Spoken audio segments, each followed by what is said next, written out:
இப்போ தயிர் ஊற்றிருக்கிறேன். உப்பு போடுறேன். முருங்கைக்கால தயிர் ஊற்றிருக்கீங்களா? முருங்கைக்கால தயிர் ஊற்றி என்ன பண்ண போகிறீங்க? உப்பு போட்டிருக்கிறேன். பிரியாணி பண்ண போகிறேன். முருங்கைக்காய் பிரியாணியா? முருங்கைக்காய் பிரியாணி. இதோ மிளகாத்தூள், இது வரும் மிளகாத்தூள், கரம் மசாலா தூள், மஞ்சள் தூள் எல்லாம் போட்டுட்டோம். இப்போ பேசிந்திடலாம்.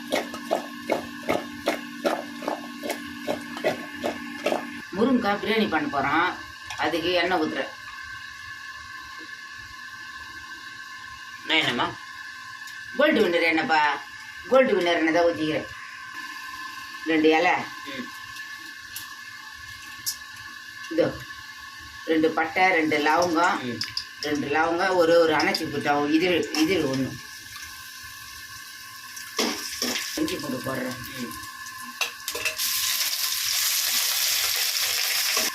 2 பச்சை மிளகாய், கொஞ்சம் வெங்காயம்,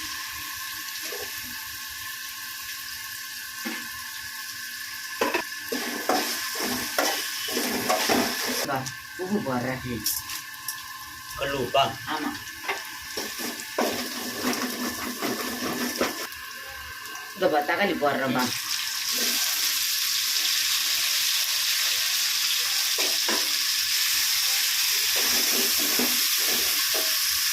இதுப்பா புதினா, கொத்தமல்லி 2 போடுறோம்.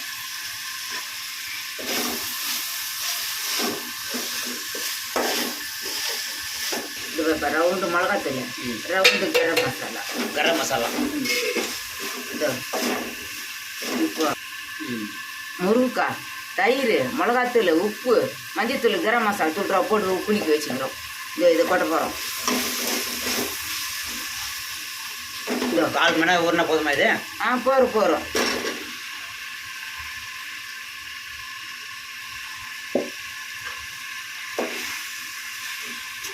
நம்ம பிரியாணி செய்கிற மாதிரியே தான்ப்பா.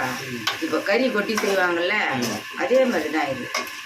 முருங்கைக்காய் போட்டு பண்ணுறது. ஆமாம், முருங்கைக்காய் போட்டு பிரியாணி போ. இந்த மாதிரி குக்கரில் மாற்றிக்கிறோம். கடாயிலேருந்து குக்கரில் மாற்றிக்கிறீங்களா? ஆமாம், கடாயிலேருந்து குக்கரில் மாற்றிக்கிறோம். இப்போ இதையும் கழுவி ஊற்றிடலாம். மசாலாவெல்லாம் கழுவி ஊற்றிடலாம். சொல்லுப்பா. குக்கருக்கு மாற்றியாச்சு. தண்ணி ஊற்றிக்கலாம். கொஞ்சம் அரிசி போட்டிருக்குறோம். 2 கிளாஸ் அரிசியா? ஆமாம், 2 கிளாஸ் அரிசி போட்டிருக்குறோம். அதுக்கேற்ற மாதிரி தண்ணி ஊற்றிக்கலாம். அவ்வளோதான். உலை கொதிக்குதுப்பா, அரிசி போடலாம். இது வேறு 2 கிளாஸ் அரிசி. 4 பேருக்கு சாப்பாடுப்பா. அது 4 பேருக்கு வரும்.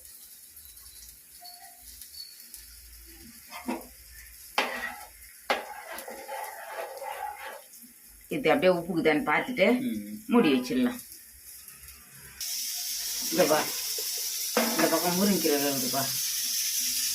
முருங்கைக்கீரையா? முருங்கைக்கீரை வேகுது.